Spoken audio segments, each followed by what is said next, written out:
inside of this video, we are going to be going over the fall event and basically everything that you guys need to know inside of this fall event. So anyway, if you guys are new to the channel, please hit the like button, subscribe, and of course turn on those notifications. And we actually have a lot to go over, so we're gonna jump straight into this, guys. So the fall event, it has come to my attention, all right, that the new fall event is gonna be much like one of the previous events, the Zen updates, guys, to actually be like you're submitting plants and actually growing a tree.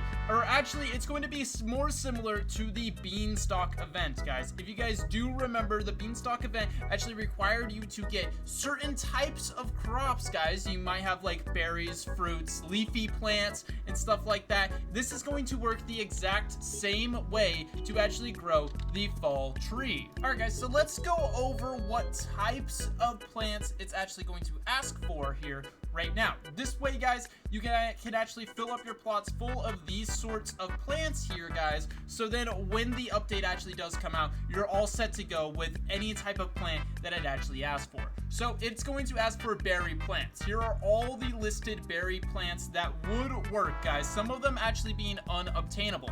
Next, we have flower plants. There is a lot of flower plants. Many of them are not obtainable, guys, but you can see that some of them are ranked on their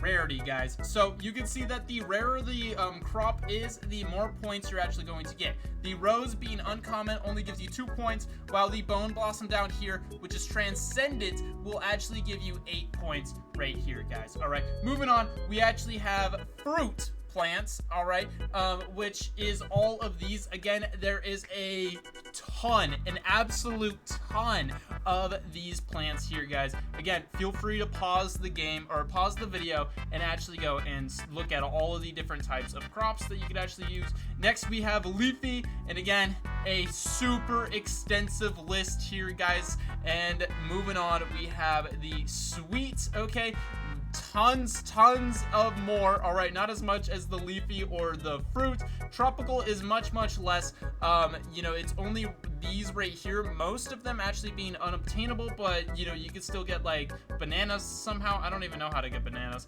And then pineapples, again, I think you have to get like the pineapples and the you can get the dragon fruit and the mangoes, but to get like the pineapples, the bananas, and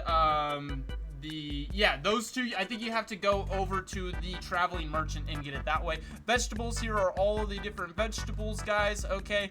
And moving on, some of these fruits actually do work for more than one category, like the Romanesco here works for vegetable, and it also works for leafy, I believe, guys. So most of them, all right, can be doubling up on categories. Here we have the prickly, and here are all the different prickly plants right here. And lastly, we have woody. All right, tons and tons of woody.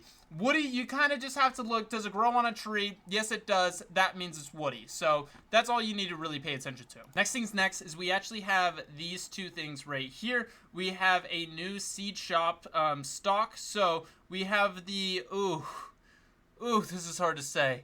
Kinafuya, I don't know. Okay, this seed, all right, we don't know exactly what it looks like, and you actually get this from growing the fall tree 6 times. Next up, we have the golden peach seed. You get this from actually growing the tree 7 times. So I'm sure this is going to be just like the peach, except now it's golden, just like how they have the golden beanstalk. All right, moving on to the pet stock, you're going to have the fall egg, and I'm pretty sure inside the fall egg, we might be able to get the red squirrel, the chipmunk, the sugar glider, and the space squirrel down here, guys. So we got a space squirrel. We don't know exactly how to actually get this. It has a question mark over it. But this one, the sugar glider's 10 times, 7 times. So you're going to have to grow this thing quite a lot. Gear shop, all right, we have a firefly jar, a sky lantern, a maple leaf kite. Not sure what this thing would do, okay. Also leave down inside the comments below what you guys think that certain gear items or pets are going to actually do inside of the game. We have a leaf blower, all right. Again, not sure exactly what that's going to do. Candy corn, maple leaf charm, fall sprinkler, bonfire, harvest basket, and the golden acorn down here, guys. You need to grow this 12 times to get the golden acorn, but honestly, it's probably worth it. I think this is you're gonna have to feed it to pets or something like that, and it's gonna give them a big boost is what I'm thinking. One thing that's gonna come out is the barn owl. All right, it comes from the fall egg. It has a 1.5% chance. It's gonna be the rarest thing inside the shop. Pets brought directly from the shop have a bonus 0.1 to 0.24 kilograms to their base weight, max of 3 kilograms. All active, oh, you can get up to 3 extra kilograms. That's pretty good. All active fall plant pets gain an additional 0.78 XP per second. So this thing does sound pretty good, guys. All right, it is pretty rare. I don't know if it's as good as its rarity, says it to be, but that's just my opinion. Here's what the tree looks like right here. You can see that it's the fall bloom progress right here, all right? And you need 500 to grow this bad boy, all right? At least for this level. So yeah, it just looks like an old tree, all right? It's a little NPC. You have to talk to the tree and stuff. Here is the Fall Festival seed shop right here. So pretty cool itself. Then we have the Fall Festival pets right here. Again, pretty cool. And then the Fall Festival cosmetics. I'm not really into cosmetics all that much, but if you guys are, then it's pretty cool. This is going to be the best pet inside of the game. It only has a 1% chance. It's the swan here, guys. What it does is every 12 minutes, it sings a swan song for 15 seconds. All pets within 20 studs gain an additional 20 XP and 1% hunger restored per second. Every 15 minutes, it graces and applies graceful mutation to a random fruit. So not only does it do the swan song, but it also applies mutation, which I love a pet that applies mutations, guys. So while I believe that there's actually more to this update than everything that I just showed there, all right, there's always more, okay? But guys, all right, that is basically everything that you need to know before the update. All right, I might make a video later basically going over everything that has actually been leaked, okay?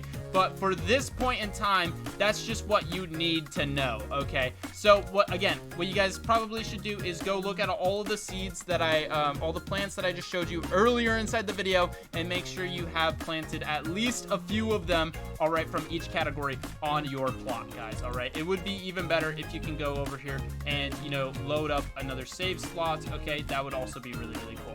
Anyway, that is going to be it for this video. If you guys all did enjoy it, like and subscribe, and I'll see you guys all later. Peace out, and of course, goodbye.